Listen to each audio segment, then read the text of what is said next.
Oi, eu sou o Caio, sou psicólogo e hoje estamos na mesma página. Você deve estar se perguntando por que o vídeo anterior estava com seção 1 e esse aqui está com página 1, se não seria melhor fazer 1 e 2. É porque eu estou tentando aqui fazer um outro quadro, né? Estou tentando fazer aqui um outro estilo de vídeo. Aquelas partes em que eu coloco sessão, eu imagino que eu vou fazer mais alguma coisa pessoal, falando sobre mim ou falando sobre psicologia, né? Ainda não está muito bem definido, mas esse daqui, em que está ali categorizado como página 1, esse aqui eu pretendo falar mais sobre livros específicos. Então, como eu havia falado no último vídeo, eu estava lendo esse livro aqui, né, do Christian Dunker e da Anna Sui, Eu Só Existo no Olhar do Outro. E hoje eu terminei ele e queria falar um pouquinho sobre, porque ele me fez questionar muito sobre a existência, né? A existência é algo muito interessante para mim. Então, esse aqui eu não vou necessariamente falar sobre o que acontece no livro, né, ou sobre o que eles falam, sobre. Não vou trazer um resumo para vocês. Eu tenho mais a intenção de fazer aqui, trazer o questionamento que ele me trouxe, ver as experiências que vieram até mim, que ele me trouxe, mas que não estão necessariamente dentro deles. Claro, às vezes eu vou trazer algumas coisas que estão aqui dentro, mas não é a intenção eu fazer aqui um resumo para vocês, mas já digo aqui de forma clara, eu gostei muito do livro, tá? Ele é muito interessante. Eu também gostei muito da capa, em que simboliza aqui duas existências, né? A azul é uma existência, a vermelha é outra, e quando se junta tem o olho aqui, né? Simbolizando o olhar do outro. Então, tendo sido claro aqui as explicações, vou dizer sobre o que esse livro me trouxe. Então, quando a gente fala sobre existir, sobre a existência, me vem muito a questão sobre o ser.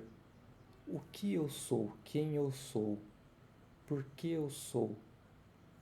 E aí a gente chega, né, em uma memória minha muito clara de quando eu estava fazendo estágio na ETEC e dentro da sala de aula eu acabei fazendo ali uma dinâmica com os alunos. Eu falei assim: olha, gente, eu vou dar 5 minutos para vocês. Vocês vão pensar em uma palavra que define cada um de vocês e aí vocês vão me trazer, né? Então, depois desses 5 minutos, eu vou chamar uma pessoa de cada vez para falar a palavra que pensou. E nesse momento, as pessoas não sabiam o que dizer. A primeira coisa que eles fizeram no momento em que eu disse que eu ia perguntar uma palavra que define eles foi olhar para o lado e perguntar para o colega: o que eu falo? O que me define? Quem que eu sou? E isso é uma coisa muito interessante porque a gente acha que a gente se conhece, né? A gente fala assim: eu sei o que eu quero, eu sei aquilo que me define, mas na hora de ser colocado ali em palavra, cadê? Não tem. Claro que aqui a gente tem que deixar algo muito especificado, que é resumir uma pessoa em uma palavra é muito difícil, né? A gente tem muitas características nossas que a gente, né, não vai conseguir abranger dentro de uma palavra. Porém, mesmo assim, ainda é uma dificuldade. É aquilo da gente pensar assim: eu sou uma pessoa que eu gosto de falar com os outros, eu sou uma pessoa que ajuda as pessoas, eu sou uma pessoa que é certinha, entre muitas aspas, né? E a gente vai tentando colocar esses rótulos morais dentro de nós. Mas quando a gente tenta descobrir quem a gente realmente é, acaba sendo um pouquinho difícil. E para isso, eu trago também um outro questionamento que é: eu consigo me definir sozinho? Uma das coisas que eu acho assim muito interessante da gente analisar é quando a gente tá ali conhecendo uma pessoa, né? está ali tentando criar ali uma conversa. A gente pode usar aqui aplicativo de relacionamento como exemplo, em que existe ali uma descrição da pessoa. E a pessoa vai lá e ela fala assim: gente, eu sou legal. Por que você é legal? O que você faz que é legal? O que você tem a oferecer de legal para mim?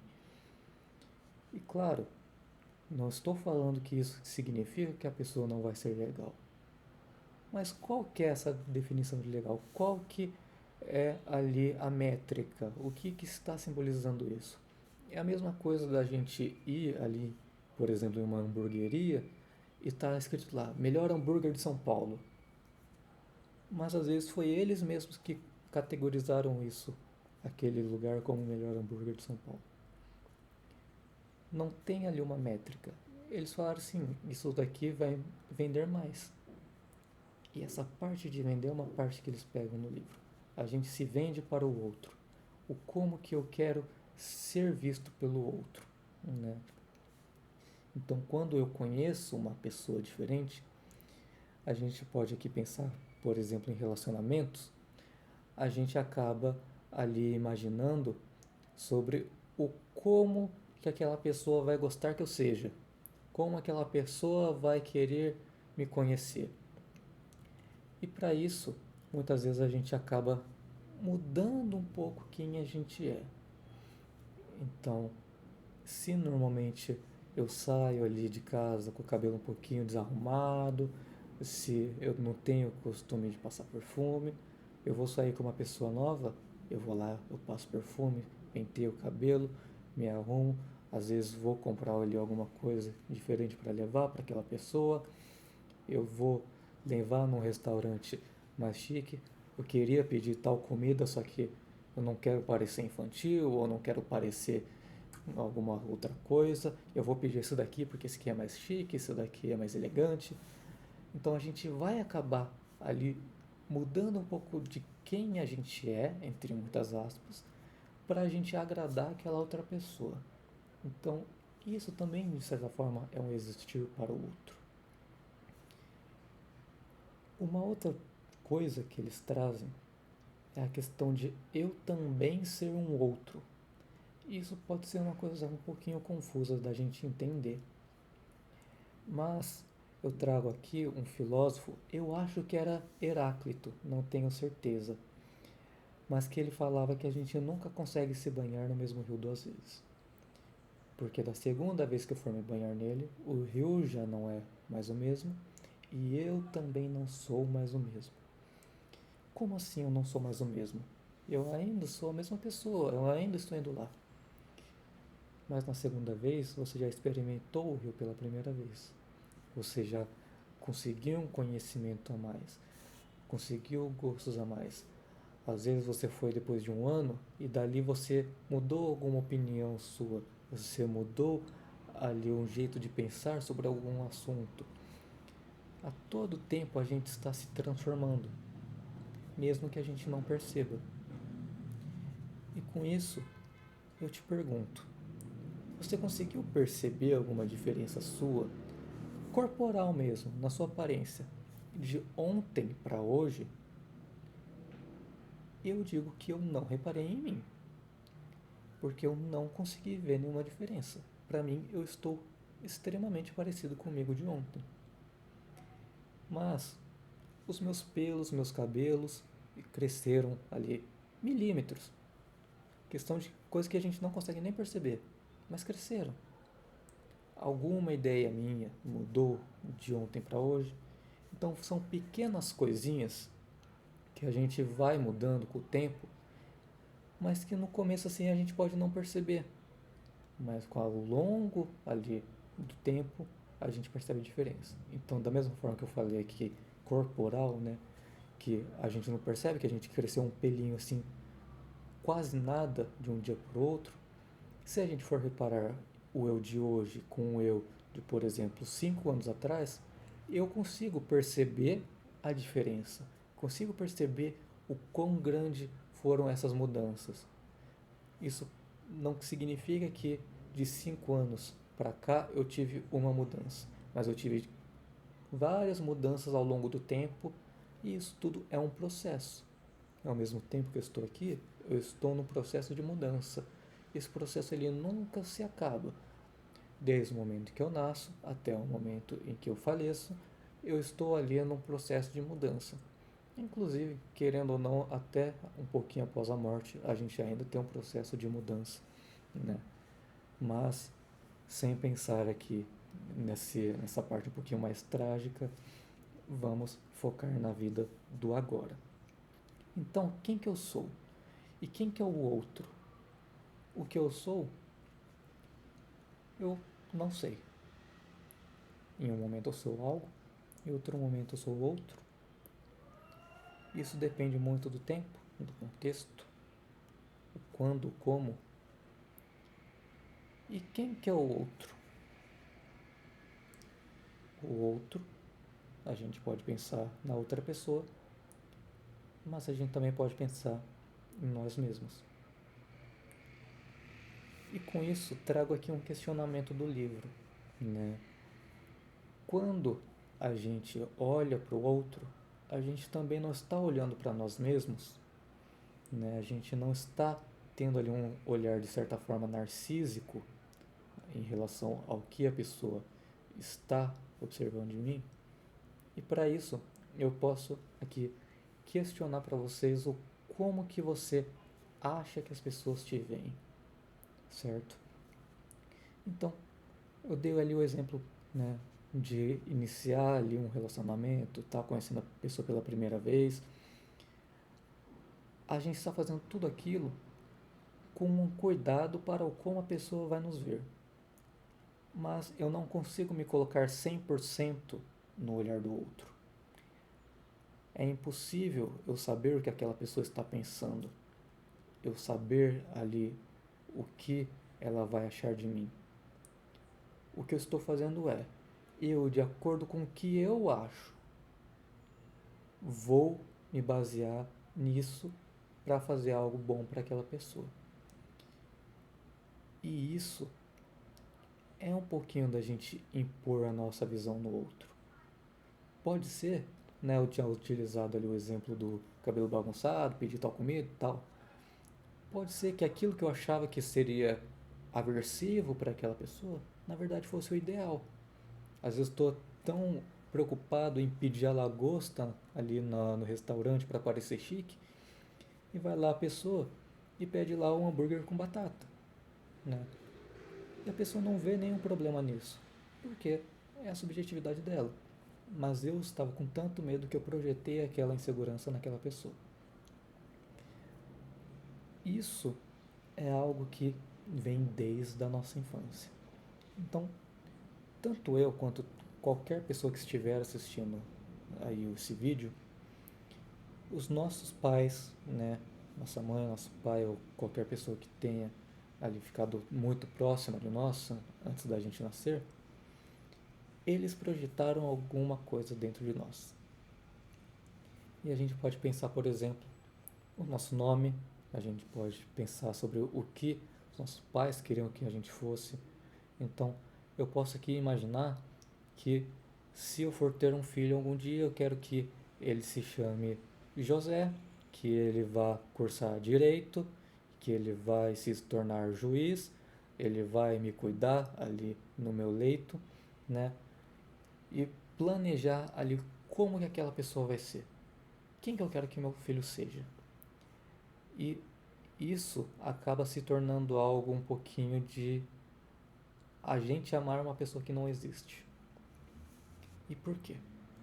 Porque tudo bem, minha mulher está grávida, eu criei ali todo aquele pensamento de quem vai ser aquela criança, né?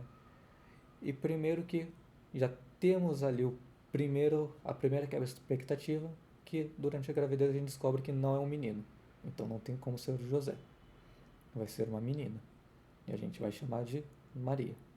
Mas tudo bem, ela ainda pode cursar direito, ela ainda pode se tornar uma juíza, ela ainda pode ali me cuidar no meu leito de morte. Tudo bem. Só que aí a criança nasce, começa a crescer e a gente descobre que aquela criança, ela não gosta de direito. Ela quer fazer medicina veterinária.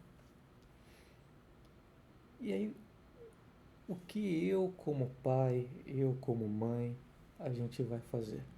A gente vai fazer um luto daquela criança idealizada. E o que é essa criança idealizada? Aquilo que eu imaginava que ela queria, o que eu desejava que ela fosse, que acaba sendo uma extensão narcísica de mim, né? Eu tenho ali eu próprio, e aí eu também crio um pouquinho de mim no outro, em quem eu quero que ela seja. E claro, aqui a gente está utilizando como metas de vida, como por exemplo a profissão, mas a gente pode levar para qualquer outro âmbito. A gente sempre está projetando no outro ali um desejo. Então, eu desejava que o meu filho utilizasse tal tipo de roupa, mas ele gosta de usar esse outro tipo. É uma idealização que está sendo quebrada, né? No momento em que há essa quebra, há frustração. Mas o que a gente tem que entender ali nesse meio é que será que a gente está amando aquele outro pelas coisas que eu sou, aquilo que eu me identifico nele, ou será que eu estou amando aquela outra pessoa pelo que ela é, aquele amor incondicional? Eu amo porque eu amo. Isso tudo é alguma coisa que vem ali na questão de existir. Então eu existo um pouco no outro de certa forma. E com isso, né, a gente pode pensar também sobre o como tudo isso, né, acaba afetando a minha visão de mundo. E o porquê que isso afeta a visão de mundo? Porque eu começo a imaginar o como as pessoas me veem. Então, vamos supor que eu gosto de me vestir de forma X. Eu vou ter uma concepção baseada no que as outras pessoas me dizem sobre o como o mundo me vê.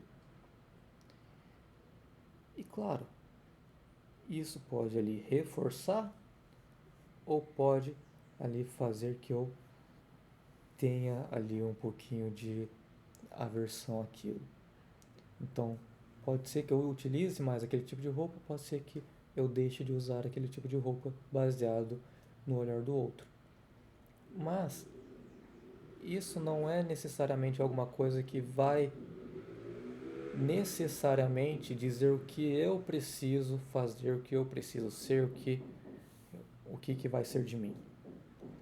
Eu acho que muito disso vem disso de o como eu existo no olhar do outro.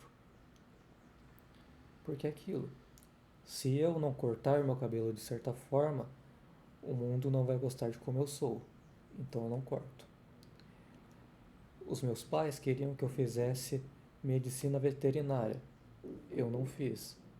Então eu não sou amado por eles. E isso vai mexendo um pouco com a autoestima do que eu tenho que ser. E aí a gente acaba entrando naquilo que é: será que eu faço muito por mim ou será que eu faço muito pelo outro? É uma coisa que eu trabalho muito durante as terapias. Que a pessoa está tão focada buscando em, por exemplo, conciliar ali o relacionamento, conciliar ali a vivência com os pais, conciliar ali as amizades, que ela não percebe que eles estão fazendo ali a mesma força. Os dois estão ali se chocando. Então, um está brigando com o outro para ver quem está certo. E aí, tudo bem, a gente percebe que essas forças estão se chocando, a gente para isso, a gente percebe que não está levando a nada. E aí entra naquela parte do relacionamento em que uma pessoa está se esforçando e a outra não. E aí vem aqui uma analogia que eu gosto muito de utilizar, que é um relacionamento é como uma canoa. Se apenas uma pessoa remar, a canoa vai ficar dando voltas no mesmo lugar. Duas pessoas vão ter que ficar ali remando. E se uma pessoa remar por duas, essa pessoa vai se cansar e provavelmente vai acabar ali na exaustão. Então, o que eu faço pelo outro? Será que eu estou fazendo ali o necessário? Será que eu estou fazendo mais do que eu deveria? O que eu estou fazendo por mim? O que eu gostaria de estar fazendo que eu não estou fazendo? Então, isso é uma parte muito importante da gente se questionar.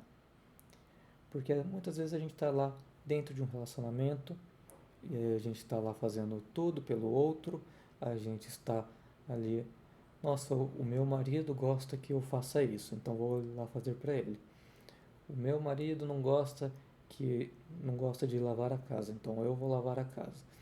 O meu marido tem muito desejo sexual, só que eu não tenho muito desejo sexual, mas mesmo assim eu ofereço para ele porque eu sei que ele quer. Então a gente acaba fazendo tudo pelo outro e o que está sendo feito por mim, né? Isso é algo que acaba sendo um pouquinho difícil da gente manusear, mas fica muito mais fácil quando a gente percebe e quando a gente se questiona. Isso é uma forma de eu existir. O outro me olhar e me aprovar. Eu sempre estou buscando ali uma aprovação.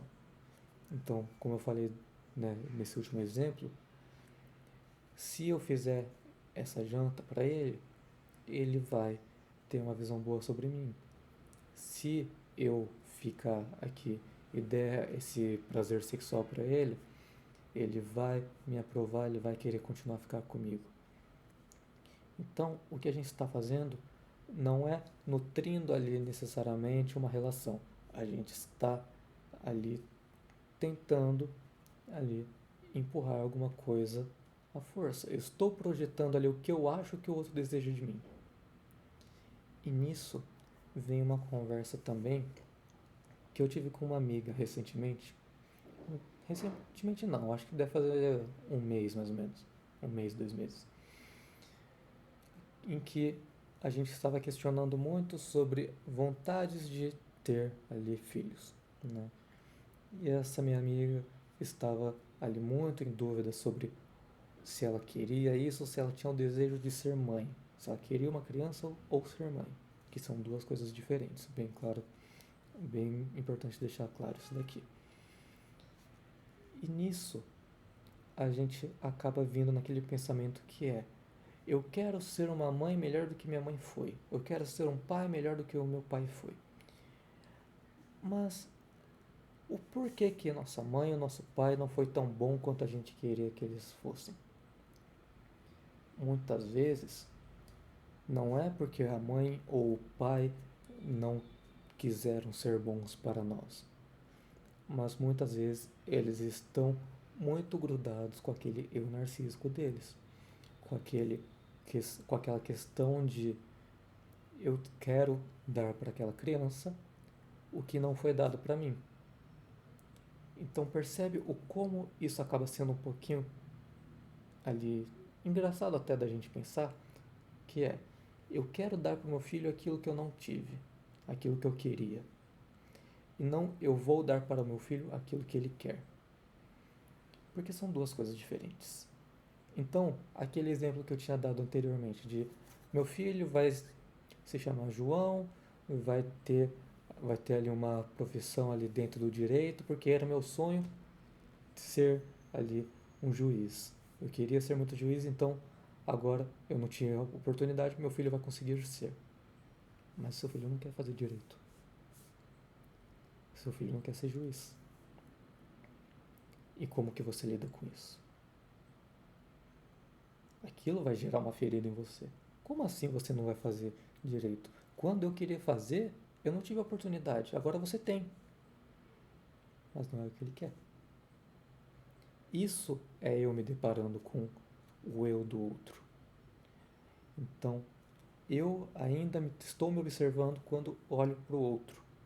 Acaba sendo um pouquinho difícil da gente entender, mas é algo que quando você acaba pegando ali o fio da meada, fica ali um pouquinho mais claro para nós que dentro do outro existe um eu e dentro de mim existe um outro. O outro que está sempre se movimentando, em que eu acabo mudando, inclusive dentro de grupos sociais eu mudo esse outro, né? Com os meus amigos eu sou uma pessoa, aqui nos vídeos sou uma outra pessoa, com os meus antigos professores eu era uma outra pessoa, minha família sou uma outra pessoa, então eu sou uma outra pessoa em cada ambiente que eu me coloco. Isso significa que eu não sou autêntico? De certa forma é uma coisa a se questionar. O que é essa autenticidade? O que é eu ser eu de verdade? Quem que sou eu de verdade? Será que esse eu também não está muito ligado com o outro quando a gente coloca, por exemplo, que muitas das coisas que fazem parte de quem sou eu hoje foi por conta do outro? Então eu posso ali, por parte da minha personalidade, gostar ali de um estilo de música porque uma outra pessoa me fez gostar daquilo. Eu posso gostar de um livro porque uma outra pessoa faz aquilo simbolizar algo para mim.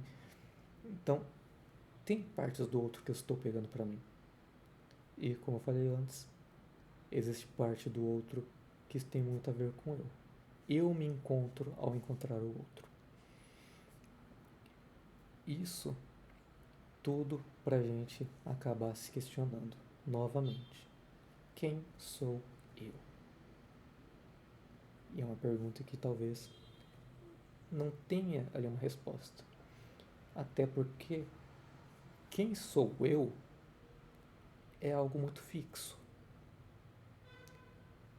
Eu não necessariamente sou algo, sou alguém, porque a todo momento estou me mudando. Então, eu sou eu aqui nesse exato segundo, e agora que você está me escutando de novo, já sou uma outra pessoa. Então já não sou mais aquela pessoa de antes. Então já não sou mais eu. Então quem eu sou? Se a todo momento estou me transformando. Quem é outra pessoa se a todo momento aquela pessoa está se transformando? A gente acha que a gente conhece os nossos amigos, mas a gente fica uma semana sem ver eles e quando a gente os encontra de novo, a gente acaba percebendo que eles mudaram alguma coisa, eles estão fazendo alguma coisa nova, eles adquiriram um gosto novo.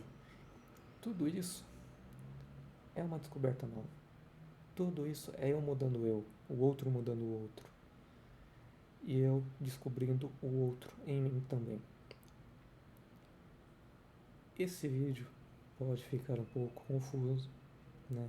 Mas eu ainda recomendo que leiam esse livro. Eu só existo no olhar do outro, tá? Ele é bem curtinho, ele tem 190 e poucas páginas, tá? Contando aqui com o glossário, as notas, né? E ali referências também. Então, não é um livro muito grande, dá para ler rapidinho. Eu li aqui, comecei no dia 18/8 e terminei hoje, que é dia 20/8. Então, muito rapidinho, dá para ler em um dia sim. Eu que não estava no pique para ler em um dia, mas ainda assim recomendo muito. Vai ter algumas coisas ali que pode ser um pouquinho difícil de entender para quem não é da área da psicologia, mas para isso tem um glossário atrás explicando os efeitos que eles estão falando, sobre ali algum tipo de coisa que acaba sendo um pouquinho ali mais específico, né? Eles vão explicar ali certinho no glossário para você entender bem, você vai conseguir ler numa boa, talvez você se identifique bastante e eu imagino que também vai trazer vários questionamentos assim como trouxe para mim. Claro que eu deixei alguns questionamentos de lado, algumas coisas que ficaram para trás, né? Afinal, esse vídeo, assim como o outro, também tem essa proposta de não ter ali um roteiro específico, ser algo mais corrido, algo que vem mais ali de eu soltar a mim mesmo e falar aquilo que vem na minha cabeça através das minhas memórias com o livro. Mas, no geral, eu espero que você tenha gostado, eu espero que você traga para mim ali algum questionamento, alguma coisa que fez você pensar com esse livro ou com o meu vídeo, né? Deixar ali nos comentários falando alguma coisa e que você ali demonstre alguma coisa que você acha que está relacionado com o tema ou um livro que possa ter ali um assunto parecido para eu acabar lendo depois e qualquer coisa similar a isso, certo? Então eu me despeço por aqui. Espero que você esteja tendo um bom dia, ou uma boa noite ou uma boa tarde, dependendo da hora que você esteja vendo. E até a próxima.